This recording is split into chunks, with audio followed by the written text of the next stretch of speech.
Saudara-saudari terkasih, semoga Tuhan memberi damai dan sukacita kepada kita semua.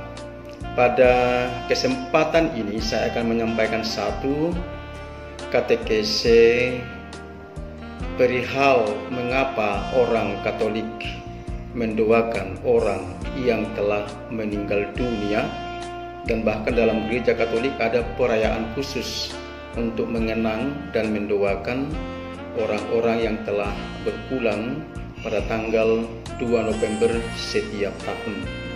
Alasan pertama adalah bahwa Katolik percaya adanya api penyucian. Api penyucian atau sering juga disebut dalam istilah lain purgatorium adalah tempat atau proses kita disucikan. Disucikan, bukan dicuci. Oleh sebab itu disebut api penyucian, bukan api pencucian. Beda dari kata dasar suci dan bukan dari kata dasar cuci. Gereja Katolik mengajarkan hal ini di dalam Katekismus Gereja Katolik nomor 1030 sampai dengan 1032 yang poin-poinnya dapat disarikan sebagai berikut. Yang pertama, api penyucian adalah suatu kondisi yang dialami oleh orang-orang yang meninggal dalam keadaan rahmat dan dalam persahabatan dengan Tuhan, namun belum suci sepenuhnya, sehingga memerlukan proses pemurnian selanjutnya setelah kematian. Kedua, pemurnian di dalam api penyucian adalah sangat berbeda dengan siksa neraka. Api penyucian tidak sama dengan neraka kecil, berbeda sekali. Yang ketiga, kita dapat membantu jiwa-jiwa yang ada di api penyucian dengan doa-doa kita, dan terutama dengan mempersembahkan wujud misa kudus bagi mereka. Dasar kitab suci, keberadaan api penyucian bersumber dari ajaran kitab suci, yakni dalam beberapa ayat berikut. Pertama, tidak akan masuk ke dalamnya sesuatu yang najis. Wahyu 21 ayat 27, sebab Allah adalah kudus dan kita semua dipanggil kepada kekudusan yang sama. Matius 5:48. Sebab tanpa kekudusan tak seorang pun dapat melihat Allah. Ibrani 12:14. Melihat bahwa memang tidak mungkin orang yang setengah kudus langsung masuk surga. Maka sungguh patut kita syukuri bahwa Allah memberikan kesempatan pemurnian di dalam api penyucian. Keberadaan api penyucian diungkapkan oleh Yesus secara tidak langsung pada saat ia mengajarkan tentang dosa yang menentang Roh Kudus. Tetapi jika ia menentang Roh Kudus, ia tidak akan diampuni. Di dunia ini tidak, dan di dunia yang akan datang pun tidak. Matius 12:32. Di sini Yesus mengajarkan bahwa ada dosa yang dapat diampuni pada kehidupan yang akan datang. Padahal kita tahu bahwa di neraka dosa tidak dapat diampuni, sedangkan di surga tidak ada dosa yang perlu diampuni. Maka pengampunan dosa yang ada setelah kematian terjadi di api penyucian. Walaupun Yesus tidak menyebutkan secara eksplisit istilah api penyucian tersebut, Rasul Paulus mengajarkan bahwa pada akhirnya segala pekerjaan kita akan diuji oleh Tuhan. Jika pekerjaannya terbakar, ia akan menderita kerugian, tetapi ia sendiri akan diselamatkan, tetapi seperti dari dalam api. 1 Korintus 3 ayat 15. Api ini tidak mungkin merupakan api neraka, sebab dari api neraka tidak ada yang dapat diselamatkan. Api ini juga bukan surga, sebab di surga tidak ada yang menderita kerugian. Sehingga api di sini menunjukkan adanya kondisi di tengah-tengah di mana jiwa-jiwa mengalami kerugian sementara untuk mencapai surga. Rasul Paulus juga mengajarkan bahwa pada akhir hidup kita, iman kita akan diuji.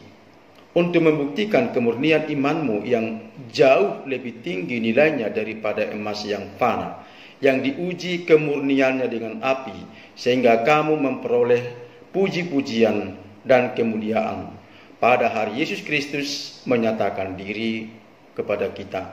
1 Petrus 1:7. Nah, alasan kedua, dasar kitab suci. Gereja Katolik untuk mendoakan jiwa-jiwa yang sudah meninggal adalah adanya persekutuan orang kudus yang tidak terputuskan oleh maut.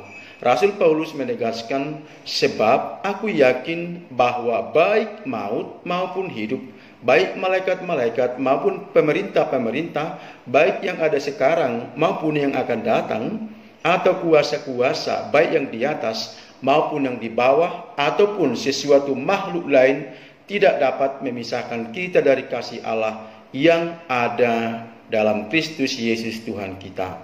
Dikatakan dalam Roma 8:38-39. Kita sebagai sesama anggota tubuh Kristus selayaknya saling tolong-menolong dalam menanggung beban. Galatia 6 ayat 2, di mana yang kuat menolong yang lemah. Roma 15 ayat 1. Maka jika kita mengetahui kemungkinan adanya anggota keluarga kita yang masih dimurnikan di api penyucian, maka kita yang masih hidup dapat mendoakan mereka. Secara khusus dengan mengajukan intensi misa kudus. Kita berdoa bagi orang yang sudah meninggal agar mereka dibebaskan dari dosa-dosa mereka. 2 Makabe bab 12 ayat 42 sampai 46. Nah, dalam kitab Sirach 7:33 juga dituliskan bahwa hendaklah kemurahan hatimu meliputi semua orang yang hidup. Tetapi orang mati pun jangan engkau kecualikan pula dari kerelaanmu. Ayat ini mempunyai pengertian bahwa bantuan melalui doa-doa dan persembahan kepada orang yang sudah mendahului kita tidak akan sia-sia. Karena itulah bentuk perhatian dan bantuan kita secara rohani kepada mereka. Catatan, kitab Makabe dan Sirach termasuk dalam kelompok kitab Deuterokanonika yang tidak merupakan himpunan atau bilangan kitab suci bagi saudara-saudari kita Protestan. Alasan ketiga ialah kita percaya adanya kebangkitan. Rasul Paulus menuliskan kepada jemaat di Korintus, kalau tidak ada kebangkitan orang mati, maka Kristus juga tidak akan dibangkitkan. 1 Korintus 15:13. Dengan kata lain, saudara-saudara terkasih, orang yang tidak percaya akan kebangkitan badan, tidak percaya akan Kristus sendiri yang telah bangkit. Karena jikalau kita percaya bahwa Kristus telah mati dan telah bangkit, maka kita percaya juga bahwa mereka yang telah meninggal dalam Yesus akan dikumpulkan Allah bersama-sama dengan Dia. 1 Tesalonika 4:13-14. Saudara-saudari terkasih, semoga paparan sederhana ini menambah pengetahuan dan terutama iman akan Tuhan Yesus yang Maha Rahim, Raja kehidupan, dan tentu bukan juga supaya kita bisa menjawab pertanyaan mengapa kita mendoakan orang yang sudah meninggal, namun supaya kita yakin bahwa kita masih mampu membuat sesuatu doa, intensi, dan persembahan Ekaristi bagi mereka yang telah meninggal dunia.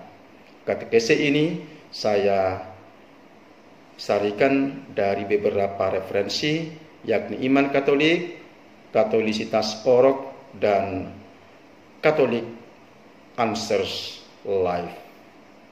Terima kasih.